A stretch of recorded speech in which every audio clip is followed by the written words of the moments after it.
महान लेख Dale Carnegie दी विश्व प्रसिद्ध पुस्तक how to win friends and influence peoples दा पंजाबी अनुवाद लोक विहार अध्याय पहला पाठ तीजा।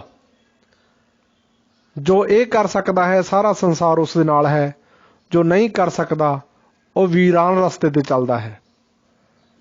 मैं हर साल मेन नदी विच मच्छी का शिकार करन जाया करदा हाँ। व्यक्तिगत रूप विच मैनूं स्टारवरी अते मलाई बहुत भाउंदियां हन, परंतु मैं मच्छी फड़न जांदा हाँ तां मैं ये नहीं सोचदा कि मैनूं की पसंद है, मैं की चाहुंदा। मैं सोचदा हाँ कि मच्छी की चाहुंदी है।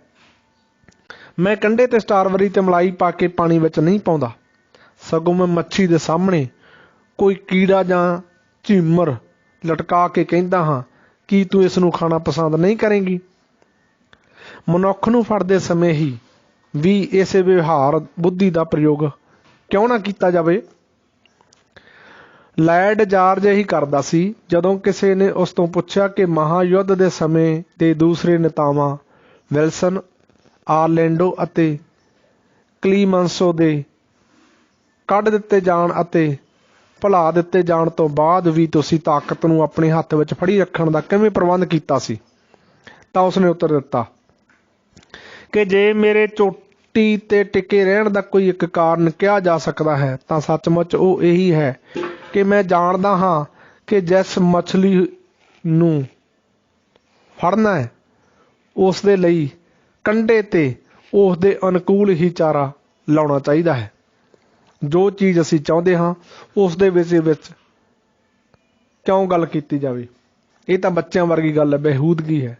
ये ठीक है कि जो कुछ तुसीं चाहुंदे हो वो तुहाडी उसे विच दिलचस्पी है, तुहाडा उसे विच अथाह प्यार है, परंतु किसी दूसरे नूं उस विच कोई भी दिलचस्पी नहीं। असीं सारे बाकी लोग ठीक तुहाडे जिहे ही हाँ, असीं उसे विच दिलचस्पी रखते हाँ जिस दी सानूं चाह है। इसलिए दूसरे व्यक्ति नूं प्रभावित करन दी संसार विच यही रीति है कि वो ये है कि उसे चीज़ के संबंध विच गलबात करो जिस दी उस नूं जरूरत है अते उस नूं प्राप्त करन दी विधि दसो। कल जदों तुसीं किसे तो कोई काम कराउण दा यतन करो तां इस गल नूं ना भुल्लो। उदाहरण के तौर पर जे तुसीं चाहुंदे हो कि तुहाडा बेटा सिगरट पीना बंद कर देवे तां उस नूं उपदेश ना दिओ अते जो कुछ तुसीं चाहुंदे हो उस दी गल ना चलाओ, परंतु उस नूं दसो कि सिगरट पीण नाल तूं किते फुटबाल टीम विच खेलण तो जां 100 गज दी दौड़ विच हिस्सा लैण चों असमर्थ ना हो जावें। इस गल नूं याद रखना बहुत चंगा, चाहे तुसीं बालकां दे नाल विहार कर रहे हो, चाहे वछड़िਆਂ दे नाल ते चाहे चपंजी बांदरां नाल। उदाहरण के तौर पर महात्मा इमरसन ते उस दा पुत्र एक दिन बछड़े नूं वाड़े विच लै जाण दा यतन कर रहे सन, परंतु ਉਹੀ भुल कर रहे सन जो अक्सर लोग करिया करते हैं, अर्थात वो सिर्फ उसे गल दे बारे में सोचते सन जिस दी उन्हां नूं जरूरत सी। इमरसन तकदा सी ते उसका पुत्र खिजदा सी, परंतु बछड़ा ठीक ही करदा सी जो करते सन। वो सिर्फ उसे दे बारे में सोचदा सी ते जो वो चाहुंदा सी, इसलिए उसने अपनियां टंगां अकड़ा लईआं, चरां दे विचों निकलण तो जिद नाल इनकार कर दिता ते नौकरानी उन्हां दी इह दुर्दशा देखी जांदी सी। वो तो देखा ना गया। वो इमरसन की तरह लेख अते पुस्तकां लिखना नहीं जानती सी, परंतु घट्टो घट इस मौके उस विच जिन्नी अल्प बुद्धि जां बछड़ा बुद्धि सी उन्नी इमरसन विच नहीं सी। उन्हें सोच लिया कि बछड़ा की चाहुंदा है, सो उसने माता की तरह अपनी उंगली बछड़े के मूँह विच पा दी। बछड़ा उसनूं चूसन लगा ते वो उसनूं हौली हौली वाड़े दे अंदर ले आई। जदों तो तुहाडा जन्म होया उदों तो लैके तुसीं जो भी काम कदे कीता उसका कारण यही है कि तुसीं कुछ चाहुंदे सी। हुण तुसीं हस्पताल नूं 1000 रुपए दान किया, उदों तुहानूं की जरूरत सी? हाँ, ये भी इस नियम तो वखरा नहीं। तुसीं हस्पताल नूं 1000 रुपया इसलिए दिता क्योंकि तुसीं उसकी सहायता करना चाहुंदे सी, क्योंकि तुसीं एक सुंदर स्वार्थ रहित पुण्य कर्म करना चाहुंदे सी जो दुखियां ते दरिद्रां दी सेवा करदा है ते वो भगवान दी ही पूजा सेवा हुंदी है। जे तुहानूं ਜਿੰਨੀ ਚਾਹ 1000 ਰੁਪਏ ਦੀ ਹੈ, ਉਸ ਤੋਂ ਜ਼ਿਆਦਾ ਚਾਹ ਉਸ ਪਵਿੱਤਰ ਭਾਵਨਾ ਦੀ ਨਾ ਹੁੰਦੀ, ਤੁਸੀਂ ਕਦੇ ਵੀ ਨਹੀਂ ਦਾਨ ਦੇ ਸਕਦੇ ਸੀ। ਹੋ ਸਕਦਾ ਹੈ ਕਿ ਤੁਸੀਂ ਇਸ ਲਈ ਦਾਨ ਦਿੱਤਾ ਹੋਵੇ ਕਿ ਇਨਕਾਰ ਕਰਦੇ ਹੋਏ ਤੁਹਾਨੂੰ ਸ਼ਰਮ ਆਉਂਦੀ ਸੀ, ਜਾਂ ਤੁਹਾਡੇ ਕਿਸੇ ਗਾਹਕ ਨੇ ਤੁਹਾਨੂੰ ਦਾਨ ਦੇਣ ਨੂੰ ਕਿਹਾ ਸੀ, ਪਰੰਤੂ ਇੱਕ ਗੱਲ ਨਿਸ਼ਚਿਤ ਹੈ, ਤੁਸੀਂ ਇਸ ਲਈ ਦਾਨ ਦਿੱਤਾ ਕਿਉਂਕਿ ਤੁਸੀਂ ਕੁਝ ਚਾਹੁੰਦੇ ਸੀ। ਪ੍ਰੋਫੈਸਰ ਹੈਨਰੀ ਏ ਓਵਰਸਟਰੀਟ ਆਪਣੇ ਗਿਆਨ ਵਧਾਊ ਪੁਸਤਕ ਮਨੁੱਖੀ ਵਿਹਾਰ ਨੂੰ ਪ੍ਰਭਾਵਿਤ ਕਰਨਾ ਇਨਫਲੂਐਂਸਿੰਗ ਹਿਊਮਨ ਬਿਹੇਵੀਅਰ ਵਿੱਚ ਕਹਿੰਦਾ ਹੈ ਕਿ ਅਸੀਂ ਜਿਸ ਵਸਤੂ ਦੀ ਮੂਲ ਰੂਪ ਵਿੱਚ ਕਾਮਨਾ ਕਰਦੇ ਹਾਂ, ਉਸੇ ਨਾਲ ਕਰਮ ਦੀ ਉਤਪਤੀ ਹੁੰਦੀ ਹੈ, ਅਤੇ ਆਉਣ ਵਾਲੀ ਪੀੜ੍ਹੀ ਦੇ ਉਤਸ਼ਾਹੀਆਂ ਦਾ ਕਾਨਵੇਸਰਾਂ ਦੇ ਲਈ, ਚਾਹੇ ਵਪਾਰ ਧੰਦਾ, ਚਾਹੇ ਘਰ, ਚਾਹੇ ਸਕੂਲ ਜਾਂ ਰਾਜਨੀਤੀ ਹੋਵੇ, ਸਰਵ ਉੱਤਮ ਉਪਦੇਸ਼ ਇਹ ਹੈ ਕਿ ਪਹਿਲਾਂ ਦੂਸਰੇ ਵਿਅਕਤੀ ਵਿੱਚ ਡੂੰਘੀ ਚਾਹ ਪੈਦਾ ਕਰੋ।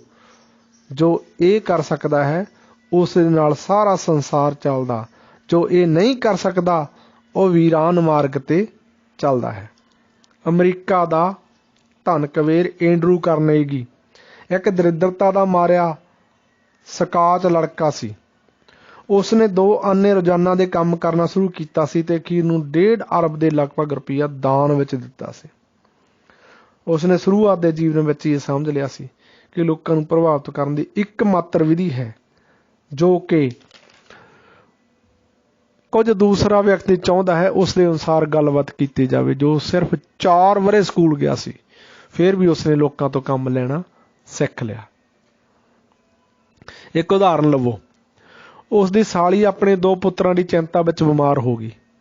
ਉਹ ਯੇਲ ਨਗਰ ਵਿੱਚ ਪੜ੍ਹ ਰਹੇ ਸਨ।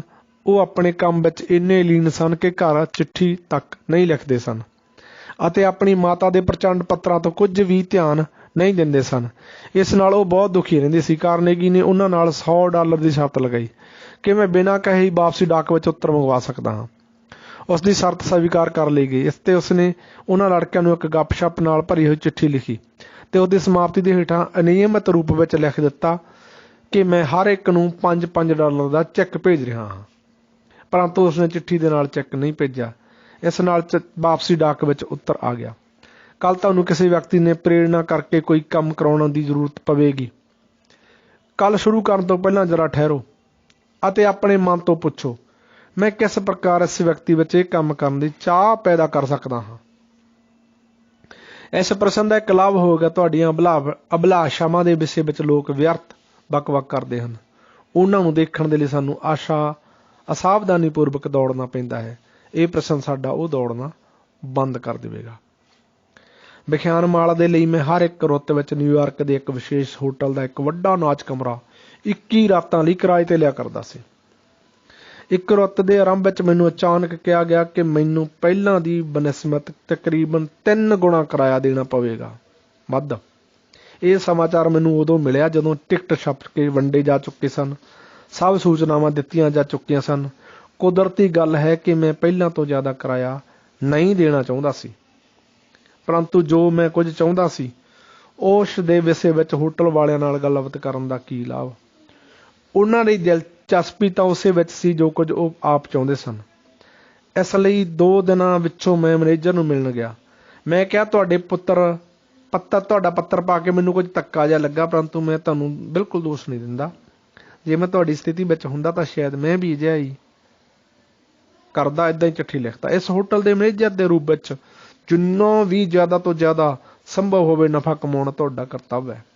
ਜੇ ਤੁਸੀਂ ਅਜਿਹਾ ਨਹੀਂ ਕਰਦੇ ਤਾਂ ਤੁਹਾਡੇ ਉੱਤੇ ਦੁਰਲਾਹਨਤ ਹੋਵੇਗੀ, ਅਤੇ ਹੋਣੀ ਵੀ ਚਾਹੀਦੀ ਹੈ। ਅੱਛਾ, ਹੁਣ ਤੁਸੀਂ ਇੱਕ ਕਾਗਜ਼ ਦਾ ਟੁਕੜਾ ਲਵੋ ਅਤੇ ਉਸ ਉੱਤੇ ਕੁਝ ਉਹ ਸਭ ਹਾਨੀਆਂ ਅਤੇ ਲਾਭ ਲਿਖੋ ਜੋ ਤੁਹਾਨੂੰ ਹੋਣਗੇ ਜੇ ਤੁਸੀਂ ਕਿਰਾਇਆ ਵਧਾਉਣ ਦੀ ਜਿੱਦ ਕਰੋਗੇ। ਫਿਰ ਮੈਂ ਇੱਕ ਚਿੱਠੀ ਲਿਖਣ ਦਾ ਕਾਗਜ਼ ਚੁੱਕਿਆ, ਉਸ ਦੇ ਵਿਚਕਾਰ ਇੱਕ ਲਕੀਰ ਖਿੱਚ ਦਿੱਤੀ ਅਤੇ ਇੱਕ ਖਾਨੇ ਉੱਪਰ ਲਾਭ ਅਤੇ ਦੂਜੇ ਉੱਤੇ ਹਾਨੀਆਂ ਲਿਖ ਦਿੱਤੀਆਂ। ਲਾਭ ਦੇ ਸਿਰਲੇਖ ਹੇਠਾਂ ਇਹ ਸ਼ਬਦ ਲਿਖੇ, ਨਾਚ ਦਾ ਕਮਰਾ ਖਾਲੀ। ਫਿਰ ਮੈਂ ਕਿਹਾ, ਤੁਹਾਨੂੰ ਲਾਭ ਇਹ ਹੋਵੇਗਾ ਕਿ ਕਮਰਾ ਖਾਲੀ ਹੋਣ 'ਤੇ ਤੁਸੀਂ ਇਸ ਨੂੰ ਨਾਚ ਅਤੇ ਸੰਮੇਲਨ ਦੇ ਲਈ ਕਿਰਾਏ 'ਤੇ ਦੇ ਸਕਦੇ ਹੋ। ਇੱਕ ਬਹੁਤ ਵੱਡਾ ਲਾਭ ਹੈ, ਕਿਉਂਕਿ ਇਸ ਪ੍ਰਕਾਰ ਦੇ ਕੰਮ ਦੇ ਲਈ ਤੁਹਾਨੂੰ ਉਸ ਨਾਲੋਂ ਜ਼ਿਆਦਾ ਕਿਤੇ ਲਾਭ ਹੋਊਗਾ ਅਤੇ ਪੈਸੇ ਮਿਲਣਗੇ, ਜਿੰਨੇ ਕਿ ਤੁਸੀਂ ਇੱਕ ਵਿਖਿਆਨਮਾਲਾ ਤੋਂ ਪ੍ਰਾਪਤ ਕਰ ਸਕਦੇ ਹੋ। ਜੇ ਮੈਂ ਇਸ ਰੁੱਤ ਦੀ ਪੜ੍ਹਾਈ ਵਿੱਚ 20 ਰਾਤਾਂ ਦੇ ਲਈ ਤੁਹਾਡਾ ਨਾਚ ਕਮਰਾ ਬੰਦ ਰੱਖਾਂ ਤਾਂ ਨਿਸ਼ਚੇ ਹੀ ਤੁਹਾਨੂੰ ਇੱਕ ਅਤਿਅੰਤ ਲਾਭਦਾਇਕ ਵਪਾਰ ਤੋਂ ਵਾਂਝਾ ਰਹਿਣਾ ਪਵੇਗਾ। ਅੱਛਾ, ਹੁਣ ਹਾਨੀਆਂ ਦੇ ਵਿਚਾਰ ਕਰੋ। ਪਹਿਲੀ, ਮੇਰੇ ਕੋਲੋਂ ਆਪਣੀ ਆਮਦਨ ਵਧਾਉਣ ਦੀ ਬਜਾਏ ਤੁਸੀਂ ਇਸ ਨੂੰ ਘਟਾਉਣ ਲੱਗੇ ਹੋ। ਅਸਲ ਵਿੱਚ ਤੁਸੀਂ ਇਸ 'ਤੇ ਪਾਣੀ ਫੇਰਨ ਲੱਗੇ ਹੋ, ਕਿਉਂਕਿ ਜੋ ਕਿਰਾਇਆ ਤੁਸੀਂ ਮੰਗਦੇ ਹੋ ਉਹ ਮੈਂ ਦੇ ਨਹੀਂ ਸਕਦਾ। ਮੈਨੂੰ ਬੇਬਸ ਹੋ ਕੇ ਵਿਖਿਆਨਾਂ ਦੇ ਲਈ ਕੋਈ ਦੂਜਾ ਸਥਾਨ ਲੈਣਾ ਪਵੇਗਾ। ਇਸ ਦੇ ਇਲਾਵਾ ਤੁਹਾਨੂੰ ਇੱਕ ਦੂਸਰੀ ਹਾਨੀ ਵੀ ਹੈ, ਉਹ ਇਹ ਕਿ ਵਿਖਿਆਨ ਪੜ੍ਹੇ ਲਿਖੇ ਤੇ ਸੱਭਿਅਕ ਲੋਕਾਂ ਦੇ ਝੁੰਡ ਖਿੱਚ ਕੇ ਤੁਹਾਡੇ ਹੋਟਲ ਵਿੱਚ ਲਿਆਉਂਦੇ ਹਨ। ਇਹ ਤੁਹਾਡਾ ਇੱਕ ਬਹੁਤ ਚੰਗਾ ਵਿਗਿਆਪਨ ਹੈ, ਕਿਉਂ ਹੈ ਜਾਂ ਨਹੀਂ? ਸੱਚ ਇਹ ਹੈ ਕਿ ਜੇ ਤੁਸੀਂ ਸਮਾਚਾਰ ਪੱਤਰਾਂ ਵਿੱਚ ਵਿਗਿਆਪਨ ਦੇਣ ਦੇ $5000 ਵੀ ਖਰਚ ਕਰੋ ਤਾਂ ਵੀ ਤੁਸੀਂ ਆਪਣੇ ਹੋਟਲ ਨੂੰ ਦੇਖਣ ਦੀ ਓਨੇ ਮਨੁੱਖ ਨਹੀਂ ਲਿਆ ਸਕਦੇ ਜਿੰਨੇ ਕਿ ਇਹਨਾਂ ਲੈਕਚਰਾਂ ਦੇ ਦੁਆਰਾ ਮੈਂ ਲਿਆ ਸਕਦਾ। ਇਹ ਗੱਲ ਹੋਟਲ ਦੇ ਲਈ ਬੜੇ ਮੁੱਲ ਦੀ ਹੈ, ਕੀ ਨਹੀਂ ਹੈ? ਮੈਂ ਗੱਲਾਂ ਕਰਦੇ ਕਰਦੇ ਇਹ ਦੋ ਹਾਨੀਆਂ ਉੱਚ ਸਿਰਲੇਖ ਦੇ ਹੇਠਾਂ ਲਿਖ ਦਿੱਤੀਆਂ ਅਤੇ ਕਾਗਜ਼ ਦਾ ਟੁਕੜਾ ਮੈਨੇਜਰ ਮਾਸਟਰ ਦੇ ਹੱਥ ਵਿੱਚ ਦੇ ਕੇ ਕਿਹਾ ਕਿ ਮੈਂ ਚਾਹੁੰਦਾ ਹਾਂ ਕਿ ਦੋ ਹਾਨੀਆਂ ਅਤੇ ਲਾਭਾਂ ਉੱਤੇ ਸਾਵਧਾਨੀ ਨਾਲ ਵਿਚਾਰ ਕਰੋ ਅਤੇ ਫਿਰ ਆਪਣਾ ਅੰਤਮ ਫੈਸਲਾ ਮੈਨੂੰ ਸੁਣਾਓ। ਦੂਸਰੇ ਦਿਨ ਹੀ ਮੈਨੂੰ ਚਿੱਠੀ ਆ ਗਈ। 300 ਪ੍ਰਤੀ ਸੈਂਕੜਾ ਦੀ ਬਜਾਏ ਤੁਹਾਡਾ ਕਿਰਾਇਆ ਸਿਰਫ 50 ਪ੍ਰਤੀ ਸੈਂਕੜਾ ਵਧਾਇਆ ਜਾਵੇਗਾ। ਦੇਖੋ, ਜੋ ਕੁਝ ਮੈਂ ਚਾਹੁੰਦਾ ਸੀ ਉਸ ਵਿਸ਼ੇ ਵਿੱਚ ਬਿਨਾਂ ਇੱਕ ਸ਼ਬਦ ਵੀ ਕਹੇ ਮੈਨੂੰ ਕਿਰਾਏ ਵਿੱਚ ਇੰਨੀ ਕਮੀ ਮਿਲ ਗਈ। ਜੋ ਕੁਝ ਦੂਸਰਾ ਵਿਅਕਤੀ ਚਾਹੁੰਦਾ ਸੀ ਅਤੇ ਉਹ ਉਸ ਨੂੰ ਕਿਵੇਂ ਪ੍ਰਾਪਤ ਹੋ ਸਕਦਾ ਹੈ, ਮੈਂ ਸਾਰਾ ਸਮਾਂ ਇਸ ਉੱਪਰ ਗੱਲਾਂ ਕਰਦਾ ਰਿਹਾ। ਮੈਂ ਜੋ ਚਾਹੁੰਦਾ ਸੀ ਉਸ ਬਾਰੇ ਇੱਕ ਵੀ ਗੱਲ ਨਹੀਂ ਕੀਤੀ। ਮੰਨ ਲਵੋ ਮੈਂ ਉਹ ਕੰਮ ਕਰਦਾ ਜੋ ਅਕਸਰ ਸਭ ਲੋਕ ਕਰਿਆ ਕਰਦੇ ਹਨ ਅਤੇ ਜੋ ਇੱਕ ਸੁਭਾਵਿਕ ਗੱਲ ਹੈ। ਮੈਂ ਦੌੜਿਆ ਉਹ ਦਫ਼ਤਰ ਵਿੱਚ ਜਾਂਦਾ, ਕਹਿੰਦਾ ਜਦੋਂ ਤੁਹਾਨੂੰ ਪਤਾ ਹੈ ਕਿ ਮੇਰੇ ਟਿਕਟ ਛਪ ਚੁੱਕੇ ਹਨ, ਘੋਸ਼ਣਾਵਾਂ ਹੋ ਚੁੱਕੀਆਂ ਹਨ, ਤਾਂ ਮੇਰਾ ਕਿਰਾਇਆ 300% ਵਧਾਉਣ ਵਿੱਚ ਤੁਹਾਡਾ ਕੀ ਮਤਲਬ? 300%? ਇਹ ਇੱਕ ਮਖੌਲ ਵਾਲੀ ਗੱਲ ਹੈ, ਕਿ ਬੇਹੂਦਗੀ ਹੈ, ਮੈਂ ਕਦੇ ਵੀ ਨਹੀਂ ਦੇਵਾਂਗਾ। ਇਸ ਦਾ ਨਤੀਜਾ ਕੀ ਹੁੰਦਾ? ਦੋਵੇਂ ਪਾਸਿਆਂ ਦੇ ਜੋਸ਼ 'ਚ ਆ ਕੇ ਬਹਿਸ ਸ਼ੁਰੂ ਹੋ ਜਾਂਦੀ, ਗਰਮਾ ਗਰਮ ਝੜਪਾਂ ਹੁੰਦੀਆਂ। ਤੁਸੀਂ ਜਾਣਦੇ ਹੀ ਹੋ ਕਿ ਝਗੜਿਆਂ ਦਾ ਅੰਤ ਕਿਵੇਂ ਹੋਇਆ ਕਰਦਾ। ਜੇ ਮੈਂ ਉਸ ਨੂੰ ਵਿਸ਼ਵਾਸ ਵੀ ਦਿਵਾਉਂਦਾ ਕਿ ਤੁਸੀਂ ਗਲਤੀ ਤੇ ਹੋ ਤਾਂ ਵੀ ਘਮੰਡ ਦੇ ਕਾਰਨ ਉਸ ਦੇ ਲਈ ਮੇਰੀ ਗੱਲ ਮੰਨਣਾ ਮੁਸ਼ਕਲ ਹੋ ਜਾਂਦਾ। ਮਨੁੱਖੀ ਸੰਬੰਧਾਂ ਦੀ ਲਾਲਤ ਕਲਾ ਦੇ ਸੰਬੰਧ ਵਿੱਚ ਇੱਕ ਸਰਬ ਉੱਤਮ ਉਪਦੇਸ਼ ਇਹ ਦੇਖੋ। ਹੈਨਰੀ ਫੋਰਡ ਦਾ ਕਥਨ ਹੈ, ਸਫਲਤਾ ਦਾ ਜੇ ਕੋਈ ਭੇਦ ਹੈ ਤਾਂ ਉਹ ਦੂਸਰੇ ਵਿਅਕਤੀ ਦੇ ਦ੍ਰਿਸ਼ਟੀਕੋਣ ਨੂੰ ਸਮਝਣ ਅਤੇ ਉਸ ਦੇ ਆਪਣੇ ਦ੍ਰਿਸ਼ਟੀਕੋਣ ਨਾਲ ਵਸਤੂਆਂ ਨੂੰ ਦੇਖਣ ਵਿੱਚ ਛੁਪਿਆ ਹੋਇਆ ਹੈ। ਇਹ ਗੱਲ ਇੰਨੀ ਸਾਦੀ, ਇੰਨੀ ਸਪਸ਼ਟ ਹੈ ਕਿ ਹਰ ਇੱਕ ਵਿਅਕਤੀ ਨੂੰ ਨਜ਼ਰ ਮਾਰਦੇ ਹੀ ਇਸ ਦੀ ਸੱਚਾਈ ਦਿਖਾਈ ਦੇ ਜਾਣੀ ਚਾਹੀਦੀ ਹੈ। ਤਾਂ ਵੀ ਸੰਸਾਰ ਦੇ 90% ਲੋਕ 90% ਵਾਰ ਇਸ ਨੂੰ ਆਵਾਗੌਣ ਕਰਦੇ ਆ। ਕੋਈ ਉਦਾਹਰਨ? ਕੱਲ੍ਹ ਸਵੇਰੇ ਜੋ ਚਿੱਠੀਆਂ ਤੁਹਾਡੀ ਮੇਜ਼ 'ਤੇ ਆਉਣਗੀਆਂ ਉਹਨਾਂ ਨੂੰ ਧਿਆਨ ਨਾਲ ਵੇਖਿਓ। ਤੁਸੀਂ ਦੇਖੋ ਕਿ ਉਹਨਾਂ ਵਿੱਚੋਂ ਜ਼ਿਆਦਾਤਰ ਵਿਹਾਰ ਗਿਆਨ ਦੀ ਇਸ ਉੱਚ ਵਿਧੀ ਨੂੰ ਭੰਗ ਕਰਦੀਆਂ ਹਨ।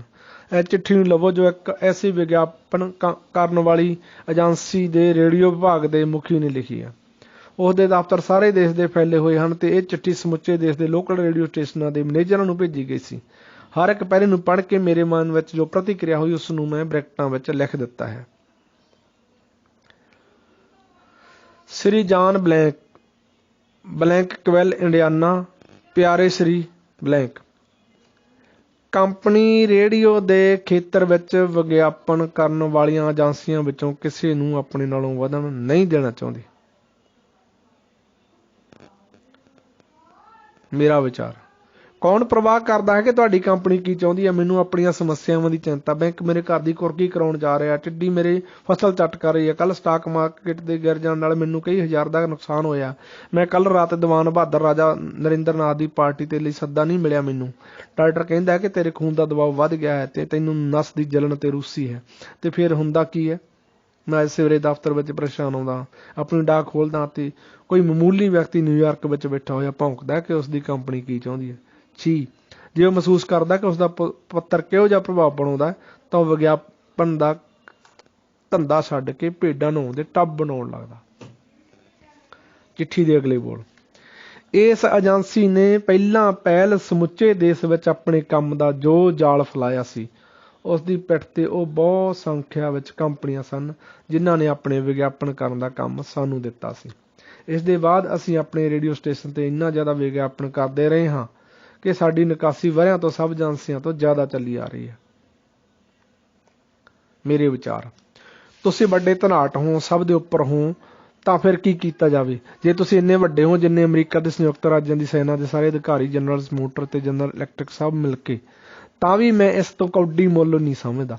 ਜੇ ਤੁਹਾਡੇ ਵਿੱਚ ਜਰਾ ਜਿੰਨੀ ਵੀ ਅਕਲ ਹੁੰਦੀ ਤਾਂ ਤੁਸੀਂ ਅਨੁਭਵ ਕਰਦੇ ਕਿ ਮੇਰੀ ਦਿਲਚਸਪੀ ਇਸ ਗੱਲ ਵਿੱਚ ਹੈ ਕਿ ਮੈਂ ਕਿੰਨਾ ਵੱਡਾ ਹਾਂ, ਨਾ ਕਿ ਇਸ ਵਿੱਚ ਕਿ ਤੁਸੀਂ ਕਿੰਨੇ ਵੱਡੇ ਹੋ। ਆਪਣੀ ਸਫਲਤਾ ਦੇ ਵਿਸ਼ੇ ਵਿੱਚ ਤੁਹਾਡੀ ਇਹ ਸਾਰੀ ਗੱਲਬਾਤ ਮੈਨੂੰ ਆਪਣੇ ਆਪ ਨੂੰ ਛੋਟਾ ਤੇ ਮਹੱਤਵਹੀਣ ਮਹਿਸੂਸ ਕਰਵਾਉਣ ਲੱਗੀ ਹੈ। ਚਿੱਠੀ ਦੇ ਅਗਲੇ ਬੋਲ। ਅਸੀਂ ਚਾਹੁੰਦੇ ਹਾਂ ਕਿ ਰੇਡੀਓ ਦੁਆਰਾ ਆਪਣੇ ਗ੍ਰਾਹਕਾਂ ਦੀ ਇੰਨੀ ਅੱਛੀ ਸੇਵਾ ਕਰੀਏ ਕਿ ਉਸ ਤੋਂ ਵੱਧ ਕੇ ਹੋਰ ਕੋਈ ਨਾ ਕਰ ਸਕੇ। ਮੇਰੀ ਟਿੱਪਣੀ, ਤੁਸੀਂ ਚਾਹੁੰਦੇ ਹੋ ਤੁਸੀਂ ਪੂਰੇ ਗਧੇ ਹੋ। ਮੈਨੂੰ ਇਸ ਵਿੱਚ ਕੋਈ ਦਿਲਚਸਪੀ ਨਹੀਂ ਕਿ ਤੁਸੀਂ ਕੀ ਚਾਹੁੰਦੇ ਹੋ, ਜਾਂ ਮੁਸੋਲਿਨੀ ਕੀ ਚਾਹੁੰਦੀ ਹੈ, ਜਾਂ ਬੈਂਕਰਸ ਵੀ ਕੀ ਚਾਹੁੰਦਾ ਹੈ। ਇੱਕ ਵਾਰ ਕੰਨ ਖੋਲ ਕੇ ਸੁਣ ਲਓ, ਹਮੇਸ਼ਾ ਲਈ ਸੁਣ ਲਓ ਕਿ ਮੇਰੀ ਦਿਲਚਸਪੀ ਉਸ ਗੱਲ ਵਿੱਚ ਹੈ ਜੋ ਮੈਂ ਚਾਹੁੰਦਾ ਹਾਂ, ਅਤੇ ਤੁਸੀਂ ਉਸ ਦੇ ਬਾਰੇ ਵਿੱਚ ਹੁਣ ਤੱਕ ਆਪਣੀ ਇਸ ਬੇਹੂਦਾ ਚਿੱਠੀ ਵਿੱਚ ਇੱਕ ਸ਼ਬਦ ਵੀ ਨਹੀਂ ਕਿਹਾ।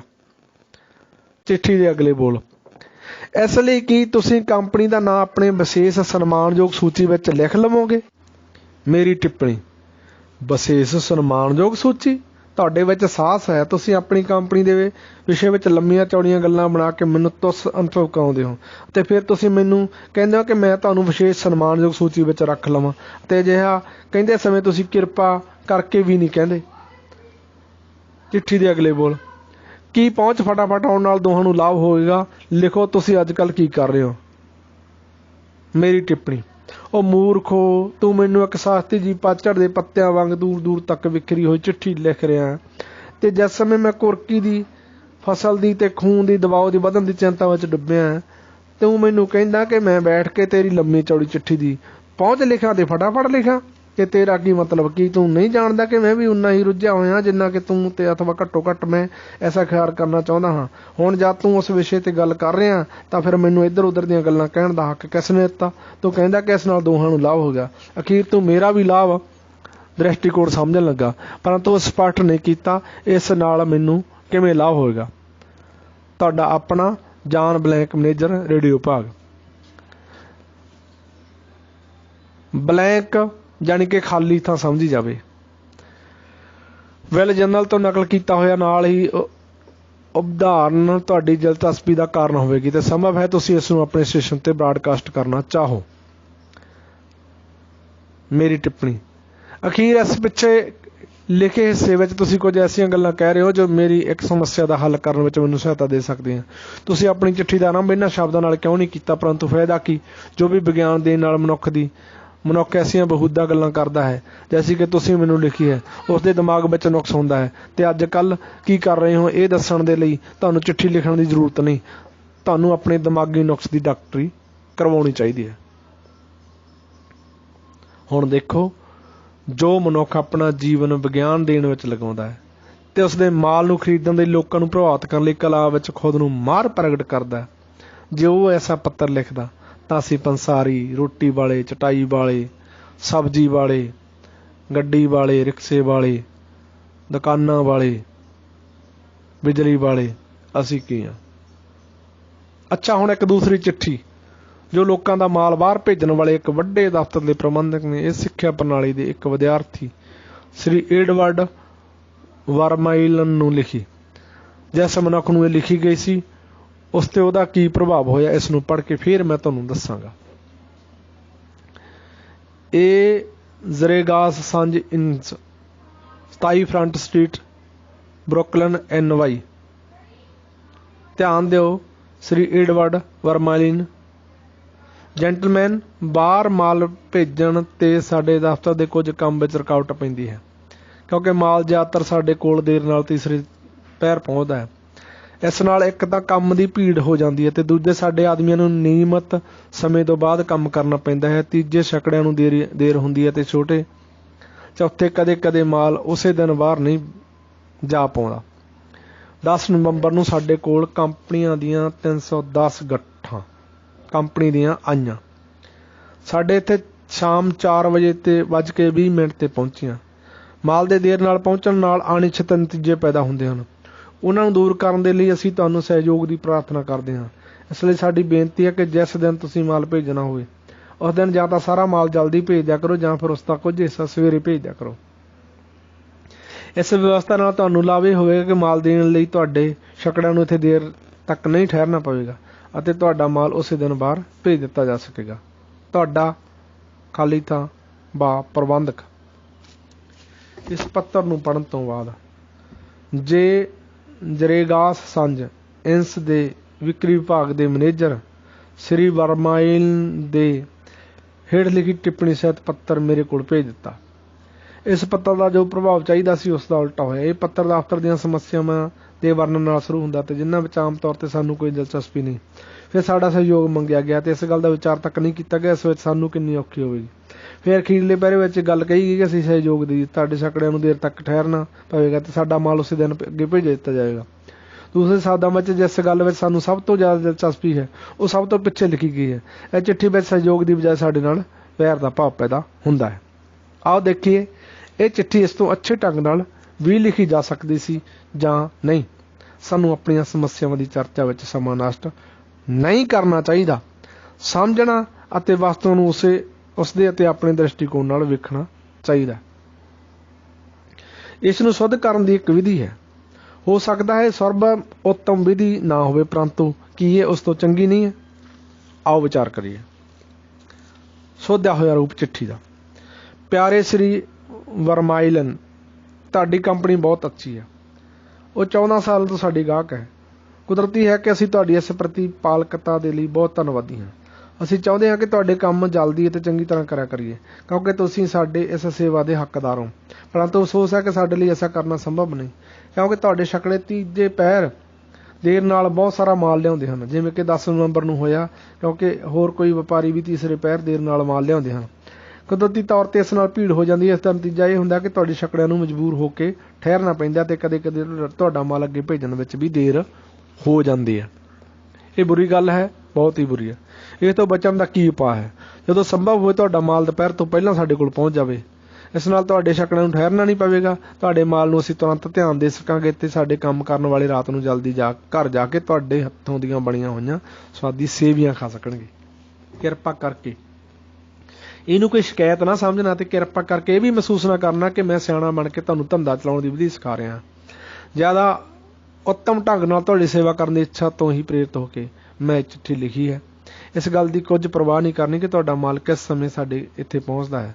ਅਸੀਂ ਹਮੇਸ਼ਾ ਤੁਹਾਡਾ ਕੰਮ ਖੁਸ਼ੀ ਝਪਟ ਕਰਾਂਗੇ। ਤੁਹਾਨੂੰ ਕੰਮ ਤੋਂ ਵੇਲ ਬਹੁਤ ਘੱਟ ਮਿਲਦੀ। ਕਿਰਪਾ ਕਰਕੇ ਇਸ ਚਿੱਠੀ ਦਾ ਉੱਤਰ ਦੇਣ ਦਾ ਕਸ਼ਟ ਨਾ ਕਰਨਾ। ਤੁਹਾਡਾ ਜੱਜਾ ਬੱਬਾ ਸਪੇਸ ਪ੍ਰਬੰਧਕ। ਹਜ਼ਾਰਾਂ ਸੇਲਜ਼ਮੈਨ, ਦੁਕਾਨ ਆਦਿ ਵਿੱਚ ਮਾਲ ਵੇਚਣ ਵਾਲੇ ਨਿਯੁਕਤ ਵਿਅਕਤੀ ਥੱਕੇ ਟੁੱਟੇ ਨਿਰਾਸ਼ ਬਹੁਤ ਘੱਟ ਤਨਖਾਹ ਲੈਣ ਵਾਲੇ ਅੱਜ ਜੁੱਤੀਆਂ ਘਸਾਉਂਦੇ ਫਿਰਦੇ ਆ। ਕਿਉਂ? ਕਿਉਂਕਿ ਅਨੁਭਵ ਨਹੀਂ ਕਰਦੇ ਕਿ ਤੁਹਾਨੂੰ ਅਤੇ ਮੈਨੂੰ ਕੋਈ ਚੀਜ਼ ਖਰੀਦਣ ਦੀ ਜ਼ਰੂਰਤ ਹੈ। ਜੇ ਸਾਨੂੰ ਜ਼ਰੂਰਤ ਹੁੰਦੀ ਤਾਂ ਅਸੀਂ ਬਾਹਰ ਜਾ ਕੇ ਉਸ ਨੂੰ ਖਰੀਦ ਲੈਂਦੇ, ਪਰੰਤੂ ਆਪਣੀਆਂ ਸਮੱਸਿਆਵਾਂ ਦਾ ਹੱਲ ਲੱਭਣ ਵਿੱਚ ਸਾਡੀਆਂ ਦੋਹਾਂ ਦੀ ਰੁਚੀ ਹਮੇਸ਼ਾ ਦੇ ਲਈ ਹੈ। ਜੇ ਕੋਈ ਸੇਲਜ਼ਮੈਨ ਸਾਨੂੰ ਇਹ ਹੱਲ ਵਿੱਚ ਸਹਾਇਤਾ ਮਿਲੇਗੀ ਤਾਂ ਫਿਰ ਉਸ ਨੂੰ ਸਾਡੇ ਕੋਲ ਵੇਚਣ ਦੀ ਕੋਸ਼ਿਸ਼ ਕਰਨ ਦੀ ਜ਼ਰੂਰਤ ਨਹੀਂ ਪੈਂਦੀ। ਅਸੀਂ ਆਪਣੇ ਆਪ ਖਰੀਦ ਲਵਾਂਗੇ। ਗਾਹਕ ਇਹ ਅਨੁਭਵ ਕਰਨਾ ਪਸੰਦ ਕਰਦਾ ਹੈ ਕਿ ਮੈਂ ਆਪਣੀ ਇੱਛਾ ਨਾਲ ਖਰੀਦ ਰਿਹਾ ਹਾਂ, ਨਾ ਕਿ ਮੈਨੂੰ ਮਾਲ ਵੇਚਿਆ ਜਾ ਰਿਹਾ। ਫਿਰ ਵੀ ਅਨੇਕ ਲੋਕ ਅਜਿਹੇ ਹਨ ਜੋ ਸਾਰੀ ਉਮਰ ਵੇਚਣ ਦਾ ਕੰਮ ਕਰਦੇ ਹਨ ਪਰੰਤੂ ਵਸਤੂਆਂ ਨੂੰ ਗਾਹਕ ਦੇ ਦ੍ਰਿਸ਼ਟੀਕੋਣ ਨਾਲ ਦੇਖਣ ਦੀ ਇੱਛਾ ਨਹੀਂ ਰੱਖਦੇ ਜਾਂ ਸਿੱਖਦੇ ਨਹੀਂ। ਉਦਾਹਰਨ ਦੇ ਤੌਰ 'ਤੇ ਮੈਂ ਫਾਸਟ ਹਿਲਜ਼ ਨਾਮਕ ਸਥਾਨ ਵਿੱਚ ਰਹਿੰਦਾ। ਇੱਕ ਵਿਸ਼ਾਲ ਨਿਊਯਾਰਕ ਦੇ ਵਿਚਕਾਰ ਥੋੜ੍ਹੇ ਜਿਹੇ ਘਰਾਂ ਦੀ ਇੱਕ ਛੋਟੀ ਜਿਹੀ ਬਸਤੀ ਹੈ। ਇੱਕ ਦਿਨ ਮੈਂ ਸਟੇਸ਼ਨ 'ਤੇ ਦੌੜਿਆ ਜਾ ਰਿਹਾ ਸੀ। ਮੈਨੂੰ ਇੱਕ ਜਾਇਦਾਦਾਂ ਨੂੰ ਖਰੀਦਣ ਤੇ ਵੇਚਣ ਦਾ ਕੰਮ ਕਰਨ ਵਾਲਾ ਵਿਅਕਤੀ ਮਿਲਿਆ। ਕਈ ਵਰ੍ਹਿਆਂ ਤੋਂ ਲੌਂਗ ਆਈਲੈਂਡ ਵਿੱਚ ਇਹ ਕੰਮ ਕਰਦਾ ਸੀ। ਉਹ ਫਾਸਟ ਹਿਲਜ਼ ਤੋਂ ਚੰਗੀ ਤਰ੍ਹਾਂ ਵਾਕਫ ਸੀ। ਇਸ ਲਈ ਮੈਂ ਉਸ ਨੂੰ ਪੁੱਛਿਆ ਕਿ ਕੀ ਤੁਹਾਨੂੰ ਪਤਾ ਹੈ ਕਿ ਮੇਰਾ ਘਰ ਪਲਾਸਟਰ ਦਾ ਬਣਿਆ ਹੋਇਆ ਜਾਂ ਧਾਤੂ ਦੀ ਪੱਟੀ ਦਾ ਜਾਂ ਮੋਟੀ ਟਾਇਲ ਦਾ?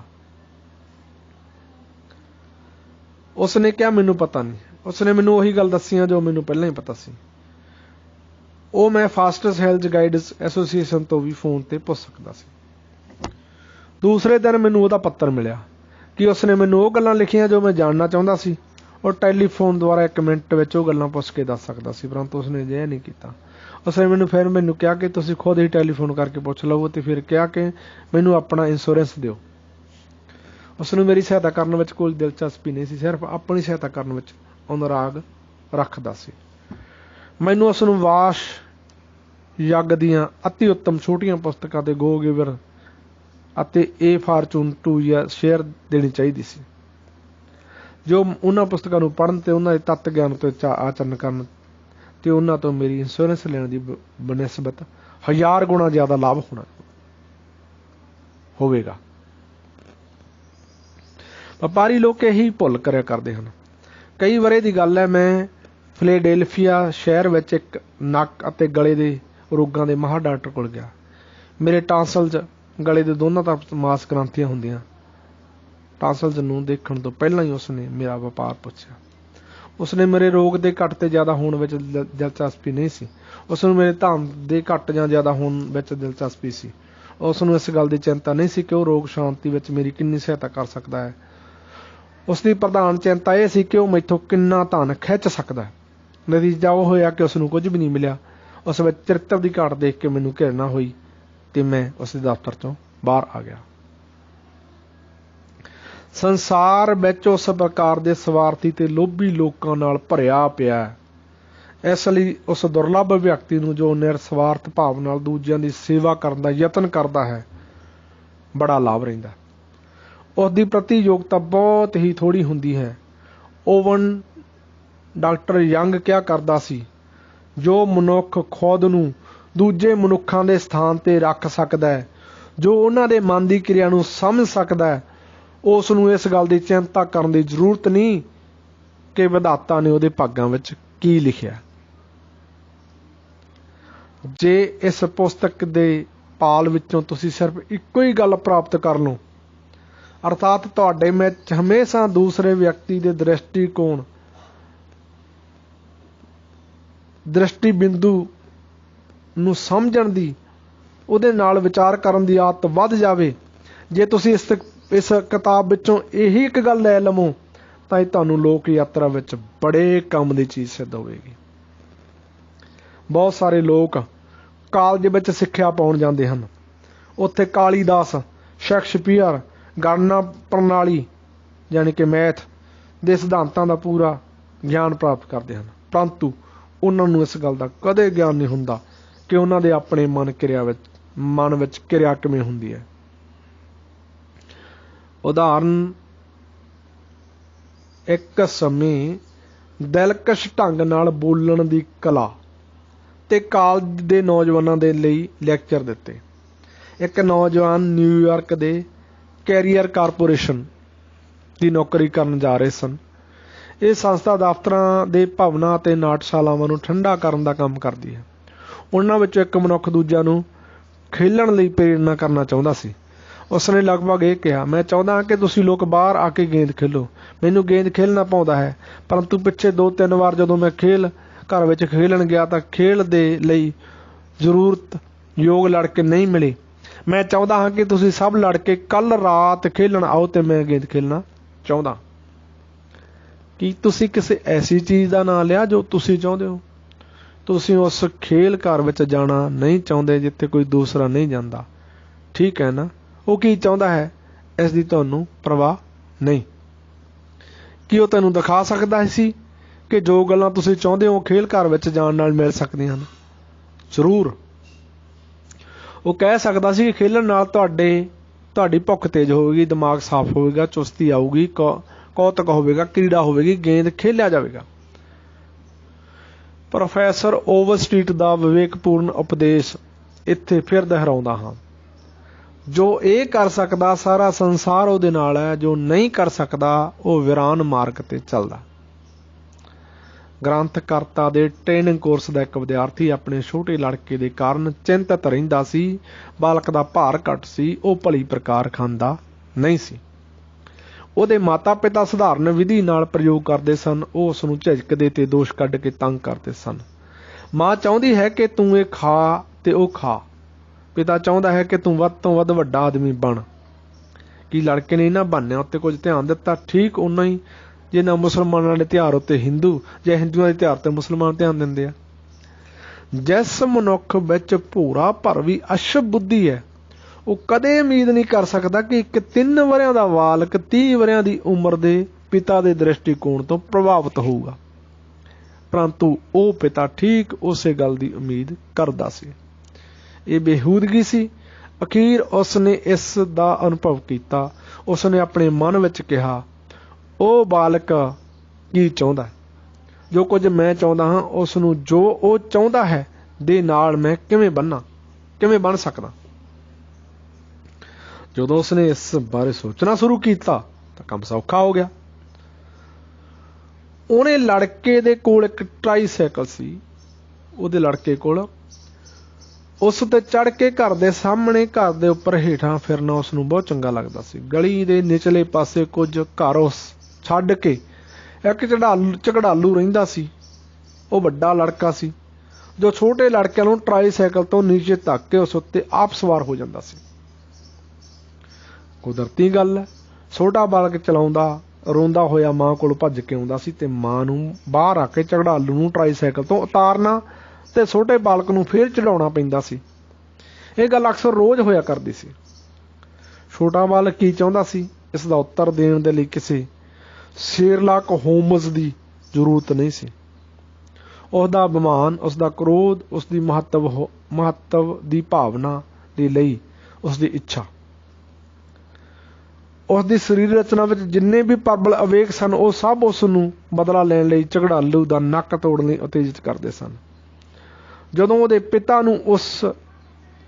पिता ने उहनूं कहा कि जे तू आ चीज़ खावेगा तेरी माँ तैनूं जो खवाउणा चाहुंदी है तां एक दिन आवेगा जो तू एडा वड्डा हो जाएगा वो लड़के की अख भन सकेगा जिहड़ा तैनूं साइकिल ते चढ़ नहीं दिंदा, आप चढ़ जांदा तार के।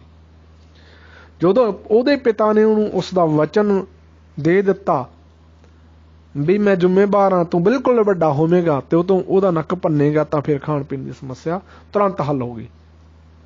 वो लड़का दुध, दही, फल, साग सब कुछ खाण लगा ताकि वह वड्डा होके उस गुंडे नूं सबक सिखा सके जिसने उसनूं इन्नी बार बेइज्जत कीता सी ते कुट्टिया सी। उस समस्या का हल करन दे बाद पिता ने एक दूजी समस्या नूं फड़िया। ਉਹ बालक ਉਹ बच्चा ਵਿਛਾਉਣੇ उत्ते पेशाब कर दिंदा सी। एक बुरी आदत सी, पेशाब निकल जांदा सी। ਉਹ अपनी दादी दे नाल सोया करदा सी। सवेरे उठ के ਉਹਦੀ दादी ਉਹ चादर नूं ਭਿੱਜਿਆ देखदी कहंदी देख जानी तू रात फिर की कर दिता। बालक कहंदा नहीं नहीं मैं नहीं कीता, तू कीता होना। डांट फटकार, थप्पड़, तमाचा, बेशर्म करना, बार बार कहना माँ नहीं चाहती कि तू ऐसा कर। इन्हां विचों कोई भी गल विछाउणे नूं सुक्का नहीं रख सकी बिस्तरे नूं विड नूं। इसलिए माता पिता नूं पुछया असीं की करिए जिहदे नाल बालक विछाउणे उत्ते मूतना छड्ड देवे। उस दियां जरूरतां की सन? पहली, वो दादी की तरह करारा पहनण की बजाय रात नूं पिता वांग पजामा पहन के सौना चाहुंदा सी। दादी उस दियां रात दियां बुरियां आदतां तो तंग आ चुकी सी। इसलिए उन्हें खुशी खुशी कहता जे तू अपने आप नूं सुधार लेगा तो मैं तैनूं पजामा ले दूँ। दूसरा, वो अपना अलग विछाउणा चाहुंदा सी ते दादी ने उस उत्ते इतराज नहीं किया। ਉਹਦੀ माता उसनूं एक वड्डी दुकान उत्ते ले गई जिथे लड़की चीज़ां वेचण दे नियुक्त सी। उसनूं अख दा इशारा करके उसने कहा कि आ छोटे मासिया तुहाडे कोलों कुछ चीज़ां खरीदना चाहुंदे हन। लड़की ने उसनूं यह कह के महत्वपूर्ण अनुभव कराया चोबर मासिया मैं तुहानूं की दिखावां। वो प्रसन्नता नाल फुੱਲ गया ते बोलिया मैं अपने लिए विछाउणा खरीदना चाहुंदा हां। ਉਹਨੂੰ ਉਹੀ ਵਿਛਾਉਣਾ दिखाया गया जो ਉਹਦੀ माँ चाहुंदी सी कि ਉਹ खरीदे। माँ ने लड़की ਨੂੰ ਅੱਖ ਨਾਲ इशारा करके कहा कि लड़के ਨੂੰ ਉਹੀ ਲੈਣ ਦੇ सहमत कर लिया जाए जो वो चाहुंदी है। जदों रात नूं पिता घर आया तो छोटा लड़का दौड़िया दौड़िया दरवाजे को पहुंचा। चला के बोलिया पिता जी उपर चलो मैं तुहानूं अपना विछाउणा दिखावांगा जो मेरा खरीदिया होया। पिता ने विछाउणा देख के चार्लस वेब के उपदेश अनुसार आचरण किया। वो दिलों समर्थन करदा सी ते प्रशंसा विच कंजूसी नहीं करता सी। पिता ने पुछया हुण तू विछाउने उत्ते मल मूत्र तां नहीं करेगा? नहीं नहीं नहीं, मैं इस विछाउने उत्ते कदे मल मूत्र नहीं करांगा। लड़के ने अपना वचन रखिया, क्योंकि इस विच उसदे आत्म अभिमान दी ਉਹਦੀ ਪ੍ਰਸ਼ੰਸਾ ਦੀ ਗੱਲ ਸੀ। ਉਹ ਉਸ ਦਾ ਵਿਛਾਉਣਾ ਸੀ, ਉਹਨੂੰ ਇਕੱਲੇ ਉਸਨੇ ਖਰੀਦਿਆ ਸੀ ਤੇ ਹੁਣ ਉਹ ਇੱਕ ਛੋਟੇ ਜਵਾਨ ਮਨੁੱਖ ਦੀ ਤਰ੍ਹਾਂ ਪਜਾਮਾ ਪਹਿਨੇ ਹੋਏ ਸੀ। ਇੱਕ ਜਵਾਨ ਪੁਰਸ਼ ਦੀ ਤਰ੍ਹਾਂ ਆਚਰਣ ਕਰਨਾ ਚਾਹੁੰਦਾ ਸੀ ਤੇ ਉਸਨੇ ਅਜਿਹਾ ਹੀ ਕੀਤਾ। ਦੁਬਾਰਾ ਉਹਨੇ ਉਹ ਰਾਤ ਦੀ ਆਦਤ ਕਦੇ ਵੀ ਨਹੀਂ ਦੁਹਰਾਈ। ਇੱਕ ਦੂਸਰੇ ਪਿਤਾ ਕੇਟੀ ਡਟਸਮੈਨ ਦੀ ਗੱਲ ਸੁਣੋ। ਉਹ ਟੈਲੀਫੋਨ ਇੰਜੀਨੀਅਰ ਸੀ ਅਤੇ ਇਸੇ ਸਿੱਖਿਆ ਪ੍ਰਣਾਲੀ ਦਾ ਇੱਕ ਵਿਦਿਆਰਥੀ ਸੀ। ਉਸ ਦੀ 3 ਵਰ੍ਹਿਆਂ ਦੀ ਲੜਕੀ ਨਾਸ਼ਤਾ ਪਖਾਣ ਤੋਂ ਇਨਕਾਰ ਕਰਦੀ ਸੀ। ਟਾਂਟ ਫਟਕਾਰ, ਫੁਸਲਾਹਟ, ਪਿਆਰ ਦੁਲਾਰ ਸਭ ਬੇਕਾਰ ਸਾਬਤ ਹੋਏ। ਇਸ ਲਈ ਮਾਤਾ ਪਿਤਾ ਨੇ ਆਪਣੇ ਮਨ ਵਿੱਚ ਸੋਚਿਆ ਕਿ ਅਸੀਂ ਕਿਸ ਕਿਸ ਪ੍ਰਕਾਰ ਉਸ ਵਿੱਚ ਖਾਣ ਦੀ ਚਾਹ ਪੈਦਾ ਕਰ ਸਕਦੇ ਹਾਂ। ਛੋਟੀ ਲੜਕੀ ਨੂੰ ਆਪਣੀ ਮਾਂ ਦੀ ਨਕਲ ਕਰਨਾ ਆਪਣੇ ਆਪ ਨੂੰ ਵੱਡੀ ਤੇ ਉੱਚੀ ਲੰਮੀ ਅਨੁਭਵ ਕਰਨਾ ਪਾਉਂਦਾ ਸੀ। ਇਸ ਲਈ ਇੱਕ ਦਿਨ ਉਹਨਾਂ ਨੇ ਉਸ ਨੂੰ ਕੁਰਸੀ ਉੱਤੇ ਬੈਠ ਕੇ ਨਾਸ਼ਤਾ ਤਿਆਰ ਕਰਨ ਦੀ ਆਗਿਆ ਦੇ ਦਿੱਤੀ। ਮੌਕਾ ਆਉਣ 'ਤੇ ਪਿਤਾ ਰਸੋਈ ਘਰ ਵਿੱਚੋਂ ਖਿਸਕ ਗਿਆ। ਨਾਸ਼ਤੇ ਦਾ ਭੋਜਨ ਹਿਲਾਉਂਦੇ ਹੋਏ ਲੜਕੀ ਨੇ ਕਿਹਾ, ਆ ਪਿਤਾ ਜੀ ਦੇਖੋ, ਮੈਂ ਅੱਜ ਨਾਸ਼ਤਾ ਤਿਆਰ ਕਰ ਰਹੀ ਹਾਂ। ਉਸ ਦਿਨ ਉਹ ਕਿਸੇ ਫੁਸਲਾਹਟ ਦੇ ਬਿਨਾਂ ਹੀ ਆਪਣੇ ਆਪ ਅਨਾਜ ਦੀਆਂ 2 ਬੁਰਕੀਆਂ ਖਾ ਗਈ, ਕਿਉਂਕਿ ਉਸ ਦੀ ਉਸ ਵਿੱਚ ਰੁਚੀ ਸੀ। ਉਸ ਨੂੰ ਮਹੱਤਵ ਹੋਣ ਦੀ ਭਾਵਨਾ ਪ੍ਰਾਪਤ ਹੋ ਗਈ ਸੀ। ਨਾਸ਼ਤੇ ਦਾ ਭੋਜਨ ਤਿਆਰ ਕਰਨ ਵਿੱਚ ਉਸ ਨੂੰ ਆਤਮ ਪ੍ਰਗਟਾਵੇ ਦਾ ਰਸਤਾ ਮਿਲ ਗਿਆ ਸੀ। ਵਿਲੀਅਮ ਬੈਂਟਰ ਨੇ ਇੱਕ ਵਾਰ ਕਿਹਾ ਸੀ, ਆਤਮ ਪ੍ਰਗਟਾਵਾ ਮਨੁੱਖੀ ਸੁਭਾਅ ਦੀ ਇੱਕ ਪ੍ਰਧਾਨ ਜ਼ਰੂਰਤ ਹੈ। ਇਸੇ ਮਨੋਵਿਰਤੀ ਦਾ ਪ੍ਰਯੋਗ ਅਸੀਂ ਵਪਾਰ ਵਿੱਚ ਕਿਉਂ ਨਹੀਂ ਕਰ ਸਕਦੇ? ਸਾਡੇ ਕੋਲ ਇੱਕ ਸੁੰਦਰ ਵਿਚਾਰ ਹੈ, ਬਜਾਏ ਇਸ ਦੇ ਕਿ ਦੂਸਰੇ ਨੂੰ ਅਸੀਂ ਇਸ ਨੂੰ ਸਾਡਾ ਸਮਝਣ ਤੇ ਵਿਵਸ ਕਰੀਏ। ਕਿਉਂ ਨਾ ਉਹਨਾਂ ਨੂੰ ਇਸ ਵਿਚਾਰ ਨੂੰ ਖੁਦ ਹੀ ਪਕਾਉਣ ਤੇ ਹਿਲਾਉਣ ਦੇਈਏ। ਫਿਰ ਉਹ ਇਸ ਨੂੰ ਆਪਣਾ ਹੀ ਸਮਝੇਗਾ ਤੇ ਇਸ ਨੂੰ ਪਸੰਦ ਕਰੇਗਾ ਤੇ ਜ਼ਰੂਰ ਹੀ ਉਸ ਵਿੱਚੋਂ 2 ਬੁਰਕੀਆਂ ਖਾ ਵੀ ਲਵੇਗਾ। ਯਾਦ ਰੱਖੋ, ਪਹਿਲਾਂ ਦੂਸਰੇ ਵਿਅਕਤੀ ਵਿੱਚ ਤੇਜ਼ ਤਮੰਨਾ ਪੈਦਾ ਕਰੋ। ਜੋ ਅਜਿਹਾ ਕਰ ਸਕਦਾ ਉਸ ਦੇ ਨਾਲ ਸੰਸਾਰ ਚੱਲਦਾ, ਜੋ ਨਹੀਂ ਕਰ ਸਕਦਾ ਉਹ ਵੀਰਾਨ ਮਾਰਗ ਉੱਤੇ ਚੱਲਦਾ ਹੈ। ਪੰਜਾਬੀ ਬੁੱਕ ਸਮਰੀ ਸੁਣਨ ਲਈ ਬਹੁਤ ਬਹੁਤ ਧੰਨਵਾਦ। ਸੁਖਰਾਜ ਸਿੰਘ ਮੱਲਿਆਣਾ ਦਾ ਇੱਕ ਛੋਟਾ ਜਿਹਾ ਉਪਰਾਲਾ ਕਿ ਸਾਰਿਆਂ ਤੱਕ ਵਿਸ਼ਵ ਪ੍ਰਸਿੱਧ ਕਿਤਾਬਾਂ ਚਲੀਆਂ ਜਾਣ। ਕਿਰਪਾ ਕਰਕੇ ਇਹ ਵੀਡੀਓ ਸ਼ੇਅਰ ਕਰ ਦਿਓ। ਅੱਗੇ ਤੋਂ ਕਿਹੋ ਜਿਹੀਆਂ ਕਿਤਾਬਾਂ ਸੁਣਨੀਆਂ ਚਾਹੁੰਦੇ ਹੋ ਜਾਂ ਤੁਹਾਨੂੰ ਇਹ ਕਿਹੋ ਜਿਹਾ ਲੱਗਾ, ਕਮੈਂਟ ਜ਼ਰੂਰ ਕਰ ਦਿਓ। ਦੁਬਾਰਾ ਫਿਰ ਧੰਨਵਾਦ।